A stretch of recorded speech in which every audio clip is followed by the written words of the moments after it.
Hola, amigos. Welcome to the Amazon Nomad Show one more time. I am joined by the lovely Tom and the not so lovely Gavin. Hope you're all well. What? Oh, Seth, I'm going to interrupt you straight away. You'll like Why? this. Why? Why is Gavin Look not what so I lovely? purchased in Mexico. I purchased some raw milk. Oh, The label's nice wrong, work. but completely raw milk. Not the way I thought this podcast was going to start with raw milk, but Because someone said Gavin wasn't such a lovely guy. well, that's, Yes, that's I'm the gonna whole no- shtick. Seth, That's the whole shtick with the I intro fly and to the stuff, UK supposed to be. soon. I'm going to knock you out when I arrive. I'm going to fly and kick you Classic Classic out. English. I'm going to bin all your medication then, and your birth certificate. I am going to set a light to it. That's not Trash bad, talk. sir. Beginning in the morning. The powers in my hand. They're in your hand. But so what we're going to be talking about today is my current dilemma with books and potential avenues away from Amazon or away from the OA business model. Not sure where we're going to go. We're going to discuss a little bit of that, a little bit of a mastermind. We're going to be talking about why Tom's got bags under his eyes. And then we're also going to be talking about very recent Amazon changes in potentially revealing how many sales a product has had on a listing, which I only just found out about an hour ago via someone's newsletter who I think you've had on your channel, Tom. So should we dive into that first? Chris Grant, I believe his name is. Oh, cool. Yeah. He's got a newsletter The that estimated loads of sales. Amazon sellers are on. Yeah, so obviously I've only just looked at that newsletter about an hour ago and just skimmed past it, and I screenshotted it to these guys in our little Facebook Messenger chat. It looks as though Amazon are going to be showing estimated sales on product listings. What does that mean for the Amazon seller? I have not really thought about it that much because I just got off a call. But Gavin, do you want to start with what you think that will do for you or everyone else? So I think I look at this in terms of psychology. It's kind of like confirmation bias. If you see that 5,000 people is all buying this one item, you're more inclined to buy the item. But then if you have this beauty item that sells 10 units a month, well, I don't think that will perform as well. I think it'll drop in sales because they'll think, why isn't anybody buying this? Is there something wrong with this product? Unless they bought it out of store, it's something quite unique and they're looking for it on Amazon. But I think overall, beneficial to fast-selling items, negative to slow-selling items. That's my view. Yeah. Do you think there'll be a power law where the faster selling, cheaper products will see an increase in sales, and then, as you say, the ones further down the page will see a decrease? And well, if you was going to buy a new laptop, so let's say you was going to buy a new laptop or an electrical that's quite expensive. If you saw an electrical that's selling 2,000 units per month, and you're comparing that to one that sells 20 units per month, and you're deciding which one to pick, your mind will tell you to buy the one that's selling the most. It's like when we go into Google, we're looking at reviews to see which ones are best, and which ones are best is usually which one the most people have, right? For like microphones as well, like the Logitech cam that I'm using right now, the 4K HD, it's recommended all over the internet. You see everyone purchasing it on Amazon. It's all just confirmation bias. But yeah, so I mean, the first thing I look at is review. Well, you want anything that's 4.5 star and above, and preferably lots of reviews, right? And then I'll probably look at the reviews and see the recent ones, what people are saying about it, if there's any problems with it. For example, with running shoes, I'll see if people say whether there's heel slippage or that after a few runs the shoe starts to wear down. But I guess, like you say, it is just an extra confirmation for the average customer that this is worth buying, and it's going to be harder for new products to do better, maybe. I wonder if they did this. I'm going a bit off topic, but I wonder if they did this so they can make more money from PPC. If you're launching a brand new PR brand on Amazon, then you're not going to have a lot of sales. If people don't see that you have a lot of sales, people will be less inclined to purchase, but you're still being marketed. So maybe you have to run PPC for longer. So it's some sort of PPC play at the bay. Well, you've got to think that the ultimate goal is for Amazon to make more money. So that is that is obviously why they've done this. There's got to be no other reason, and to improve the customer experience, right? Because that's the whole. Well, if you think about it from the perspective of, like, let's say for example you have a Shopify store right now, there are lots of add-ons you can buy, which will tell you, oh, Bob's just bought it in this location. Oh, Charlie's just bought it from here. It does that little pop-up, which tells you someone's just bought it. It's what is it like? I don't know what the technical term is, but it's like confirmation bias or something, where it's like social proof that people are buying it. It's a good product. This is the same thing. So I think regardless of the PPP thing, it's the idea is saying that it's like we look at reviews, we'll look at that as another indicator of this is a good product, everyone else is buying it, fantastic. It'll help the arbitrage world because you'll be able to spot what's kind of working. But it'll be interesting to watch, I'm sure Keeper will track that number, for example, because it might be something like where you start seeing a change in it, for example. You can see how it changes. And you'll be able to see seller amp, for example, versus that number to see what they're saying. And then also you'll be able to see your back of house numbers versus that number to see what they're saying. And again, we're going to use it. But yeah, the ultimate goal is obviously for Amazon to sell more because people are going to buy it because they're like, oh, that one's selling well. But if you think about it, the distribution curve of, say, for example, mouse mats, for example, the distribution curve, it will probably be more skewed towards the higher sellers now, the higher selling products, because people are going to buy them. Whereas it hasn't got that product, that sign, people are going to be like, oh, it's not really selling. Should I buy it? I'm not sure. So the net result of that would probably be that people will run PPC and they want to increase their sales. So it will have knock-on effects for Amazon. But I think the key metric is that it will just drive sales for Amazon. So, yeah, I do have a question though. So if they give estimated sales per product, but then is that estimated sales going to be over the last 30 days? And if that's the case, can you run a check between SaaS estimated sales and the Amazon estimated sales to work out some sort of algo where you can pick it up? Nope.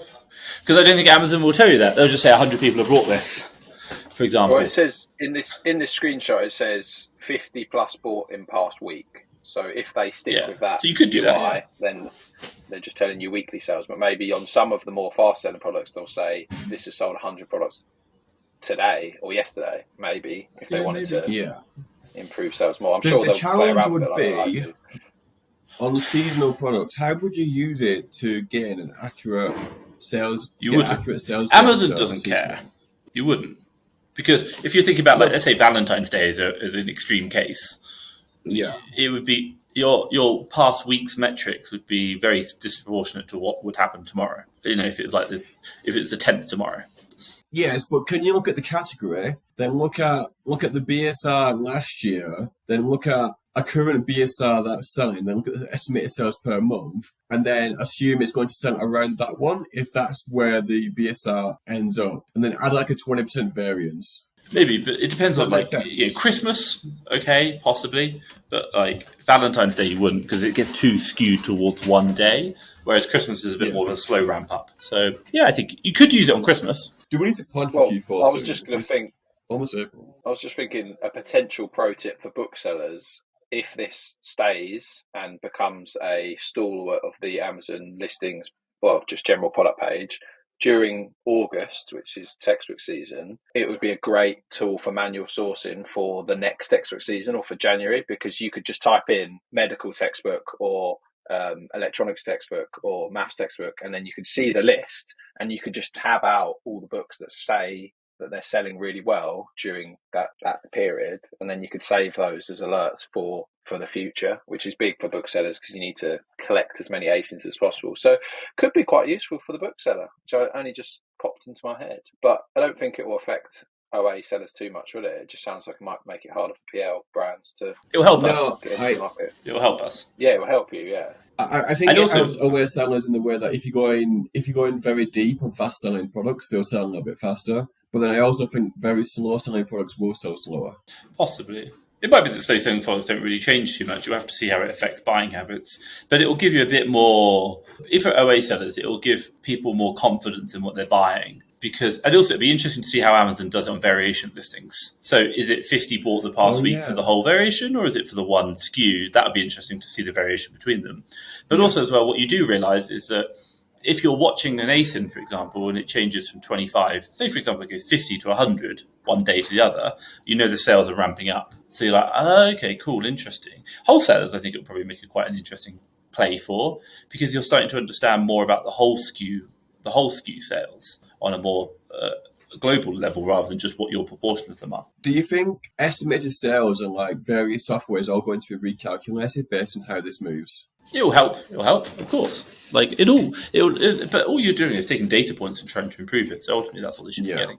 Should we move on to Seth? Let's move on to me with a bit of background for people who haven't listened or don't know. I sold $1.6 million worth of books last year, which was great and everything. But towards the back end of last year, they slammed my storage units so that I could only have pretty much 8,000 books or something. And I needed 20,000 books to make that 1.6 million sales, or there or thereabouts, between 18 and 20,000. And they've slammed it now from 8 down to about 5 in May because they introduced capacity limits per month. And my thoughts was, I'm going to change to fulfilled by merchant because there's still money to be made there. But I've realised that the profits and the sales velocity is not quite as fast, and also it's pretty difficult to find a warehouse that's going to store your books at a reasonable rate. So they're obviously charging quite a lot for storage of books. And if they're not selling fast enough, that's just going to keep cranking up over time. Also, just not liking the extra admin side of the FBM. So the TLDR of that is that I'm not going to make as much money this year, and I've got a big team, and I'm thinking about whether it might be sensible for me to jump ship into something else, whether that be private label or doing something a bit more left field. I'm not too sure yet. Tom and Gavin have suggested in past weeks and on our chat today that I could kind of lease other people's accounts and send my books there. I don't really like the sound of that, just because I've been doing books for 5 years. I'm not really learning anything. I feel like I need to learn something new. So that's part of the reason why maybe this has been a blessing in disguise, what Amazon have done, because I, for the last 2 years, have not been working very hard at all, as you guys know, and I've not been learning anything, and it's not been growing me as a human. So maybe I need something to give me that kick up the arse, which is to try something new. But yeah, don't know. Thoughts, guys? Why not do both? Why not do both? Like, how hard is it to set up? Like, how hard is it if you set up multiple Amazon accounts and run it off that, and then explore the stuff you want to do? That's not too much work if you think about it. Maybe you got to work hard for like 1 or 2 months to set it all up. Then you got to do all this new stuff, and then you're winning on both ends. It doesn't. My question would be, it doesn't interest me. But it's like, it is your business and your margins are insane. To me, it sounds insane to give something up that's worked so well, and I think that's a big mistake. I don't think you should drop something that you've learned so well and you understand, and you have a solution to your problems when it takes 2 weeks of work, and then you can continue making absolute tons of money. And then after that, go do whatever you want to do, because then you have the cash flow. If you just jump ship, then you have no cash flow. So yes, you got lots of capital in the bank, but you got no cash flow. When you can have cash flow, capital, and time. Tom? I think it will be a lot more difficult to set up loads of accounts. That's going to be... There you go. Learn something new. Learn something new, Seth. But that sounds like the most boring new thing to learn ever. Opening up a load of different Amazon accounts, which systems and processes. Kindly to. Yeah, but maybe you can't have to same build a CRM to manage it on even an account. So then I'm going to have some annoying spreadsheet where I've got to buy a different. No, you can. For each. It just depends on how you set up the account. You definitely can do that. No, you're not allowed to set up. You're not allowed to sell the same ASIN on 2 seller accounts that you own. I've done it. No, I haven't. Actually. Well, yeah, you might have got away with it, but technically it's against Amazon terms of service. You're not supposed to do it. It's you're competing against yourself. Yeah. But then there's ways around these things. Like, I think you're just making excuses and not solutions, Seth. Well, it's more that books isn't going to make me financially free. So I've learned a lot from it. So what's the point in pursuing something that's not going to make me financially free when, if, for example, I were to create a brand and got an 8-9 figure exit, then I could live for the rest of my days on passive income. Books isn't going to provide that. Do both. All I'm saying is you need like 2 months of doing books to fully outsource everything with new strategies. Like 2-3 months of hard work and then do PL. Then I still have to work on it. So like it's not fully outsourced, as much as I say the last 2 years have been a DOS, because they have been. But if I were to take on something else, it would take a lot of my time dealing with the book side and then something else. Then work more. I'm not good at focusing more than one different thing. I'm pretty bad at that. Go on. I'll stop here. Tom, what's your view? Yeah, Tom. Why? Let me ask you a question. What do you want? You talked about an 8 and 9 figure exit. You talked about passive income. You talked about I'm done. Like, what do you want? Define that. Well, when I started this, what I wanted was to be able to not work a job, which I achieved within 2.5 years. And then it scaled up from making more than my job to probably nearly 10 times as much as my job. And then obviously that's crashed a bit recently. Now that I'm not learning anything, I would like to learn something new whilst also making a lot more money than I did last year, which I know. Why does the money count? Why do you want the money? Well, I want the money so that I can retire. Well, I can live off passive, like the interest of, say, an index fund yearly, and that would define that. Like how much? Give me a number. That. Let's just say 5 million. Because no. Give me a number a month. Cash flow. You're talking. Oh right. Let's say 20 grand. 20 grand a month. Okay, fine, cool. I would reverse sources. I would reverse the situation. So let's just start off. Let's call it 5 grand. And then once you realise how to get to 5 grand, to get to 10 grand is just do double that, and then to get to 20 is just do double that.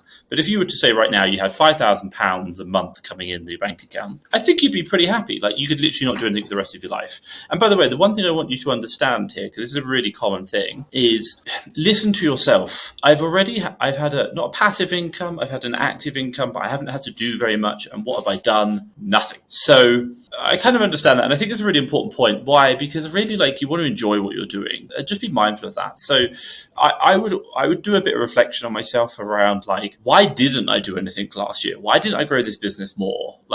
And I'm not, because if you do decide to go into another business, you've got to understand that, by the way, building an 8 and 9 figure exit business is hard, insanely hard. And if you don't love this, you'll never get there. I promise you. Could you exit your book business right now for 7 figures? Probably not on current conditions, no. Do you think you could exit it for 6? High 6? Yeah. Okay. So what you understand is, don't know who's buying a book. Fine. Yeah, agreed. But and I'm not saying you could or you couldn't, but we're just kind of hypothesizing here. But what we're understanding is that you've already managed to build a business, let's call it to low 6 figures, for example, with the value of that you can exit for, and you want to take it from low 6 to not high 7, not high. You want to get to 8, 9. The amount of work you're doing is not double. It's proportionate, so it's logarithmic. It's 4x. 10x, 12x. You're going to put so much work in it. And at the fundamental level, it comes down to the case of whether do I love what I'm doing. And I really understand that for you, but I think this is a really good point, regardless of your next step of what you decide to do, is to look back on why haven't I done it? What did I like about it? Why did I start it? What did I enjoy? What was I doing when I had the money? What would I like to continue doing first? What interests me? I wouldn't jump into the next thing, and I wouldn't go full hog. I would really try and reflect on yourself, and I'd constantly be asking that question, because the answer might change over the years. It's a really tough thing. Hopefully you see one thing about me is I really enjoy networking. I really enjoy learning from people, and I enjoy, as much as I enjoy managing teams, sometimes I hate it, but I quite like having a team. And that's me, and that's what I enjoy doing. So I've been able to grow a business for that. But I think for you, that's a really good reflection piece. And then number 2 is the fact that the money, the business, the 8 or 9 figure exit is only a means to a certain ends. And the end is what? 20,000 a month. So you don't have to build an 8, 9 figure exit business to be able to achieve a 20,000 a month passive income stream. You can do it many, many different ways. So I would do reverse sourcing of how do you get 20,000 a month. By the way, if you do 5,000 a month, you can just do that. Yes, you can do an index fund, but you can do a lot of other ways. There's lots of different ways of doing it, and I would explore those options, and then I would look at ways to do that. I mean, if we were just going to talk purely grandly about the books business, if I was you, what would I do exactly in your shoes? I would, him, I know him as well. I would go pay for Roma the Roma's time, and I know he's not as big as you on books, but he had this exact problem. He got hit by storage limits. He got his account shut down, and for somehow he managed to build a network of other booksellers who he could resell through. And I would want to understand exactly how he did it. Whether I did it or not doesn't matter. But what I understand is that someone else has solved the problem that I currently face. Now, the question I would be asking myself is, could I, A, do some kind of variation of what he's doing and continue to sell books, maybe even grow it to an asset that I sell? Because, by the way, when you risk diversify, you now create an asset. You've got a low 6-figure company.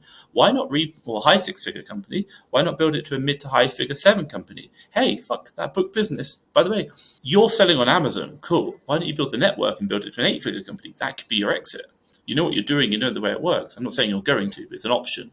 By the way, you might have 5 companies which all do 7 figures, and you sell the collective to 8 figures. There's your other answer. So again, what I'm doing is saying, think about options, think about ways you can do it. And then it's up to you. It's really up to you. Like, if you want to shut the books business down, absolutely fine. But you spent so long doing it. And by the way, you haven't really done very much doing it. Could you continue building a cash flowing asset value just by spending an extra 6 months restructuring it? And then all of a sudden you pump that cash into, I don't know, private label, for example. That could be an idea if that's where you want to go. I'm not saying you should. And then the other one is maybe you take your existing assets and buy index funds, buy property. I don't know, maybe wait for the stock market to crash. SVB Bank's crashing right now. Like, wait until the market goes, oh my God, like this is the worst day in the world, and then go all in. Because in 5 years' time, if you put in 100K, $250,000, you might be walking out with $1 million, $2 million, which is a lot closer to where you want to be, just by timing the market in a better way. But by the way, you do that knowing that you have a cash flowing asset business as well. So you're playing lots of different cards. But I think, look, regardless of the strategies you take and what you do, I think at a very fundamental level, I would be asking myself, why did I not work last year or the last 2 years? Because what's really interesting is you've been able to build a very successful business that earns a lot of money, and you haven't really done very much work. So the next question I'd ask you is, what if you worked really hard? And by the way, motivation's shit, don't do it. But if you felt like you really wanted to do it and you were driven to do it, and it wasn't just like, yeah, I've watched Tom and he said, yeah, do it. Like, I really want to do it. Like, if you were in that state, what would you be able to achieve then? Because that would be mind blowing. Yeah, I didn't quite fully explain that the last thing you said about continuing the books. I am still going to continue it. It's just that because I currently have a team of 8, I'm probably going to slash that down to 2. Make it a super lean operation, stop paying for all the extra stuff that we don't need, go right back to basics, because I'm thinking that we might even go back to a point where we're only allowed 1,000 books, but I still know with 1,000 books that we can bring in 100K, which will end up by being 25 grand profit, which is obviously not a lot, but that's enough for me to live on. So then if I've got living expenses and a decent amount in the bank, which can then potentially go towards a PL product or a brand, which I've actually already got an idea of, and I just got off a call with a potential business partner about. That was my plan, to lean it out, make sure I'm not hemorrhaging cash each month, keep doing the books. If the book situation changes and we're allowed to ramp up again, then I've got the skills to do that, and I'll definitely be open to that. But it's more about what I was saying, trying something new, learning something new, going into something completely different, but parallel, right? I still understand physical products, I understand e-commerce, but I think it would be very cool and enjoyable to create a brand which also has resale value, whereas we all know that OA businesses don't have resale value, which has always been biting at me a little bit. But because I've made so much money last year, didn't really need to think about it. But now kind of do, because I've been forced into a corner. Sometimes when you get forced into a corner in life, maybe you need a change. I think that's my piece on it. Yeah, I think just 2 things I would say. One, all the staff that you're about to let go, they have immense value within your business, i.e. domain knowledge, they're trained, they know what they're doing. It's okay to scale down, absolutely fine. But if you're able to figure out a way to maintain the size of the operation and continue growing, or continue, should we say, operating at that level, it's going to mean a massive difference in cash flow. Like, instead of having 1 or 2 PL products and not eating, one product and not eating your asset value, you now might be able to launch 5, 6. Just 20 minutes ago, we were talking about how PPC might be a really big issue for things. PPC is costly. Like, you might have if your books business might be able to ramp up PPC insane, like 20 grand in PPC, your product will go straight to the top. This is the difference between, by the way, your goal is to build an 8 or 9 figure exit business. If you want to do it with like the normal private label $10,000, fine, it's going to take ages. But if you've got $50,000 and 20,000 cash flow coming in a year, my God, you're just going to, you're going to 10x that really quick. You're using leverage to form it. So I understand what you're saying, and I understand cutting down your costs, but I would still understand that you've got a lot of domain knowledge and that other people don't have. And once you decide to cut that, you lose that. Like, to build that, by the way, when the Amazon business changes again and maybe you scale up, is another whole, you've got to go through that whole process again, which you're about to lose. Number 2, don't look at exiting as the golden egg. Like, go do some research around exiting. I promise you, while we all look at it, the reality of the situation is very different. Number one, taxes. Number two is the hassle to exit. Number three is like the actual money you get. Once you kind of factor it all in, like I've met a lot of people who have actually exit Amazon businesses, and they've probably said, or other businesses, and they've said like, it's 50-50. It really was. Like, I would have probably been better just running it for another 3 years, and I would have got the same amount of money due to the cash flow. Because after taxes and everything else and the hassle and blah, blah, blah. And by the way, in order to exit, you have to be able to leave the business with, the business has to be run without you. So the operations are in there for it to run without you anyway. And the other thing which I'll say is last year I was in Amazon meetup. I was talking to the analysts of Thrashio, the company who buys all the Amazon businesses. And they were like, right now they're not looking at any Amazon businesses that are solely Amazon. They are only looking at businesses whereby they're Amazon and another marketplace, Shopify, Walmart, for example. So just be mindful, it's not as golden goose as it has been. So expect it to be a lot harder and expect the rules to change as we go through. If I was you, private label, fine, Amazon, but I'd probably even look at, could you start on Shopify, for example? And if you're going to do Shopify and then you're going to do PPC, Google AdWords straight to Shopify, now your asset value becomes a lot more. Why? Because you own the traffic and you own the product, which is what you don't own on Amazon. Amazon's certainly a channel, but Shopify could be your key one. That would be a much more powerful brand. Yeah, we're thinking about not actually even starting on Amazon because obviously it's more powerful, like you say, but this product in particular lends itself more to Shopify just because it's more of a, it's a niche product that's already saturated on Amazon, but won't necessarily be the way that we brand it. Seems like it work on Shopify, and I think that would be so cool to have full control over you've got full control over your business then, haven't you? No one can take your domain away from you unless Shopify shuts down, but then you could probably go on like WooCommerce or wherever. You could go somewhere else. So that is an exciting prospect to not have Amazon ban your product or to steal it from you, or to have Chinese manufacturers just like hopping on your listing at a lower price. So it's an exciting prospect. It's just going to be very difficult and completely new. If you have a cash flowing asset in the business which generates positive cash flow, that's going to change the game for your private label product, because it will give you cash to invest on advertising, and that'll make you you have a massively unfair advantage. Like, you can have a worse product, but if you can ramp it up quicker, spend it, get the cash flow, if you can run ads against your product, influencer, whatever, at a loss and afford to run it at a loss to get to 100,000 customers, which then repeat cycle, now you're like, fine. But you don't care about the 100,000 because the book's paying for that. Now you've got your asset, which is worth 1 million, and you've done it in a year. But you couldn't do that without the cash flow. Cash flow is so powerful. I don't think you understand that. I completely agree with everything you're saying. Like the cash flow is everything. If you got a cash cow machine, don't drop it. That's like just pure insanity in my head. So you have something that's making you so much money, and it's like a little bit of work to get it to a point where you can continue growing it and make more money than before. So why drop that? But as well, the thing is, you're bored right now. You want something new to learn, but if you sell an 8-figure business or whatever, you'll just have money. You'll be bored again. So what changes? Just a quick thing. I just think, why not go partner with Roma? You find all the books, he sells them through his network. You don't even have to manage the staff. You just got the IP on the product. You just give, by the way, you just give him the books and split. You keep your staff. You can scale it up. You sell it through his network. Maybe you take half the margin, fine, but you're going to get way more cash. If you still want to exit, you can exit. You can sell the book. By the way, you can sell it. He'll probably buy it once he sees how profitable it is. It means you do less work. That's a sick idea. Yeah, that's a good idea, yeah. Well, I will go back to, once you do this 8-figure exit, won't you be in the same position as you're in now? Because you already have more money than you can possibly spend. So what's different from selling an 8-figure business to being where you are now? You would have learned more, but now you'd be like, oh, what do I do? I want to learn some more stuff again. What can I do? The situation, so from my point of view, you find the next challenge, don't you? You find the next challenge.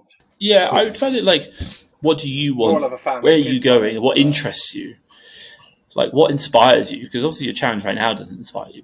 And your goal right now, by the way, ask yourself the question. I don't know the answer, but it sounds like you're not telling me, you're not saying, Tom, I want to go build this Shopify or this product because I love the product and I want to learn about this. You're like, no, I want an 8-figure exit. Like, and that's fine. But I'm going to just come back to you and say, look, you're already earning damn good money, and you're super lazy. So I don't think the money's the drive for you. I've not delved into that side of it because we're going more high level. I know, but I'm just thinking, is that going to be happy for you? Is that going to be happy? Yeah. Like, is it?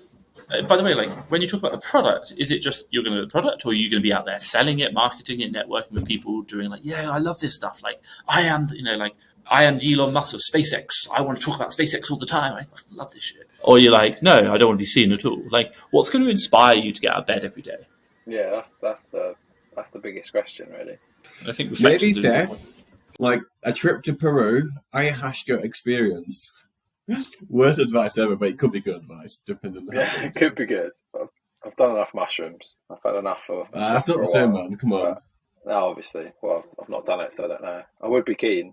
Maybe I want to do it this year. Let's go, Seth. Peru, sometime this year. I saw a first-class flight in September, but first-class flight, dude. First-class flights, they keep popping up now, so I can get one for me. I've seen a few.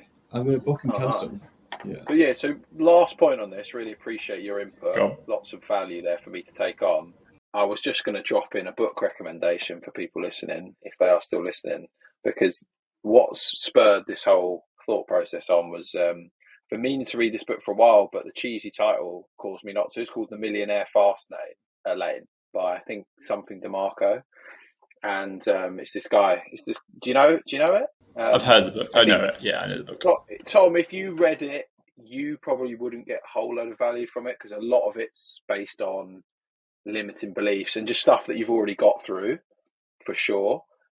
Same with you, Gavin. But there's like 5 to 10% of the book that's just was really valuable to me. It's just the main premise is that you're either in the slow lane, which is you're working a job that you don't like, or you're in the fast lane, which is you're leveraging your time and you're obviously like making money overnight while you sleep, all that sort of thing. But he words it in a really good way. And it's like, you're either in the slow lane or the fast lane. I feel like I've been in this fast lane, semi-fast lane for a while, but I want to fully go into it. So I just wanted to put that book recommendation in there because it's a really good book. It's quite long, but well worth a read if you're a budding entrepreneur or intermediate or maybe even advanced. If you want to hop into the new lane, 6 months no booze. 6 months full detox of booze. That would be. I would be fully fast lane then. Fully. Exactly. There would be no keeping up with me. I think the question comes is like, try and ask yourself, go back in your past and be like, when is there a time that you've decided not to be drinking because there's something else that you wanted to do instead? Like, because that's going to, like, I get the point about 6 months off, but what you're really looking for is like, above everything else, what do I love? What do I love? Like, what is it like? I am like dying. I have bags under my eyes, but I love it. Like, I don't care if I have 4 hours sleep. I'm still doing this. Like, because that is what's going to make you go.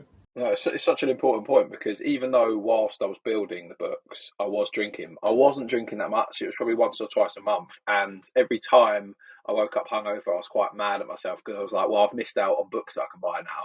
And I was getting up in the morning absolutely buzzing to buy books.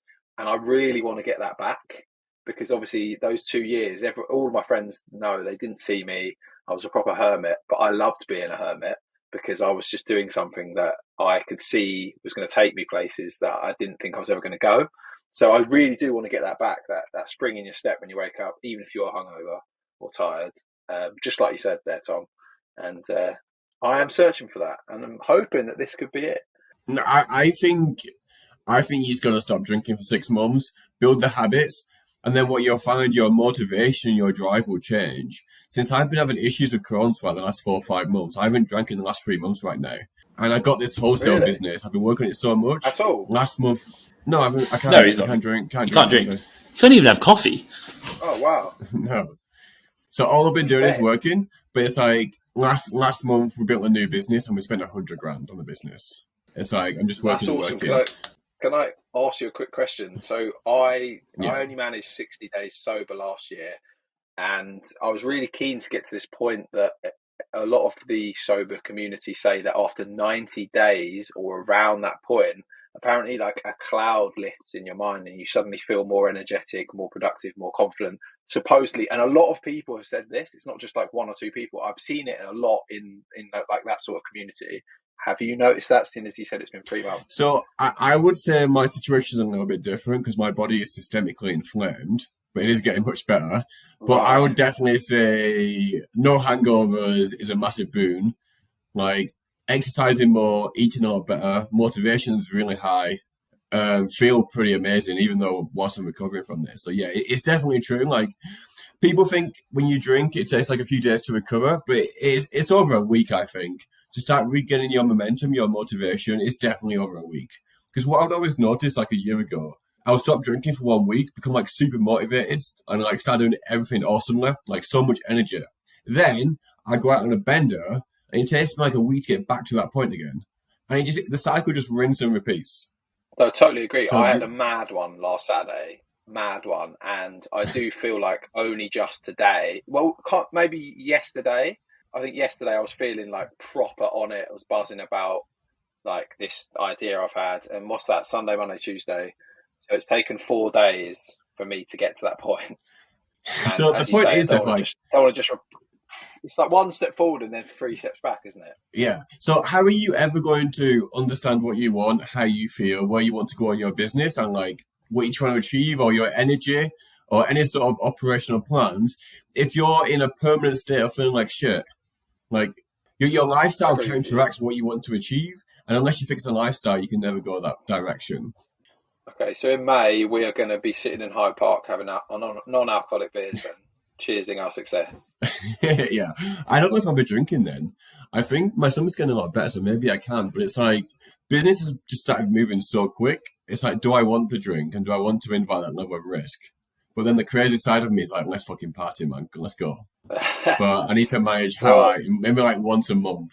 Yeah, I think that's a good balance for people. Because once you stop drinking for a while, what starts to excite you is where can you be in like 6 months continuing down this path with how much momentum you've got. And that's what it is. You have so much momentum. It's like a snowball, isn't it? It gets bigger and bigger. Yeah. But then you drink and you hit a brick wall and it crashes. Yeah, I think for you, like, try and look at the whole equation, like trying not to stop things. Stop things is quite hard because you're limiting yourself. Try and find things which will want you to, like, you have choice and you choose to do one thing over the other. So you're not stopping this, you're choosing to do something else. Whereas it's kind of like, I need to cut out alcohol. Like, hell, man, like, we're English. And I know you two, you like to drink. We all like to drink. That's a hard thing to stop, especially Seth. But if Seth can find something whereby, like, he's like, I can drink, but I can't do this. And if I drink, then I can't do that. And if I can't do that, I'm going to be really unhappy. So I'm happy not to drink. So like no drinking past 6 p.m. No, because you're stopping, Gavin. You're stopping.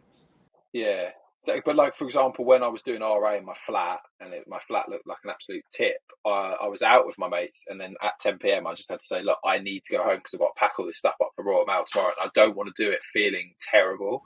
And it's things like that it's those sort of anchors that you need to put in place that are very important, which I don't have right now. But yeah, so you're not stopping yourself from drinking. What you're saying is, I could keep drinking, but I know the consequences. Yeah, it makes it easier. That's the point. Or like you hear, like, I will say though, dads who just got a baby back at home, they're like, I'm not dealing with a hangover because I've got a screaming 1-year-old back at home that I'm going to deal with in 4 hours. Yeah. The challenge is as well, Seth, your social circle is just full of absolute madmen. So that's part of the challenge too. But yeah, I know that Tom's saying, like, don't just stop. But the way I see it, you as a person, you just get up after a hangover, do like a 20 kilometers run. So I don't see why going cold turkey would be a problem for you. But yeah, it is an extreme measure. Seth can do cold turkey. We know that. We've seen it already. But what we've also seen is that Seth hasn't been able to maintain that. And if Seth wants to build to his goal of where he wants to be, it's about maintenance. It's about consistency. It's not about bouncing from one extreme to the other. So what we're trying to do is like, we're not trying to say no. We're trying to say, have balance. And like Seth, we can go out and drink, and that's fine. And sometimes he'll be like, cool. But the majority of the time when the option to come out to drink, he'll be like, no, I'd rather not because I've got to go home and pack boxes. But sometimes he'll be like, screw the boxes, today I'm going to go get pink, which is great. But if Seth feels like, I can't because I've said to myself I'm never going to drink again, he'll be fighting that all the time. And he'll actually spend a lot of time trying to deal with that emotional response. Yeah, that's a lot of energy to deal with. Yeah, a lot of that. Yeah. It's just a case of avoiding bloody hangovers. It's like, what can you do to avoid hangovers? As long as you can avoid the hangover, you'll be fine. But it's the hangover that's to be your next business, Seth. The hangover I cure don't really business. get, Cure because hangover. I don't get a physical one. It's more mental, so I can deal with the physicality, and I can deal with just not doing any work the next day because it's just easy. But to that be is a lazy. hangover. But I hate the laziness. Yeah, I know, but some people feel terrible. They can't get off their sofa. Right? I don't get that at all. As you say, I can go and do a run, but a lot of people, the physical side of it stops them from doing it because it feels so rough. Whereas I don't get that.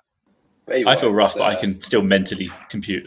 Yeah, you're a savage as well. You can get like barely any sleep and then go for a 5K and then do calls all day with your team, which is madness. Yeah, like 15-hour days with a massive hangover, and I want to die for the entire time, but still operate fine. Again, that's because I enjoy what I do, and I'm happy to keep doing it, even though I feel horrible, and I'll keep fighting through it. But I enjoy it. Well, I think that's a perfect way to end this one because we've been going for nearly 45 minutes. Enjoy what you do. And if you don't currently, try and find what you enjoy doing. I am Seth, and I've been with Tom and Gavin. It's been wonderful. Hope you guys have a great weekend. If everyone would like to comment, subscribe, and do all that good stuff, please do. Send us some questions for future episodes. Not sure what we're going to be doing other than this next episode, pointing bottles at each other. Bunch of probably. We will talk about why you look tired, Tom. Hopefully you don't next time. But yeah, thanks everyone for listening and watching, and we will catch you in the next one. Ciao for now. Peace. Peace out, guys. Thanks.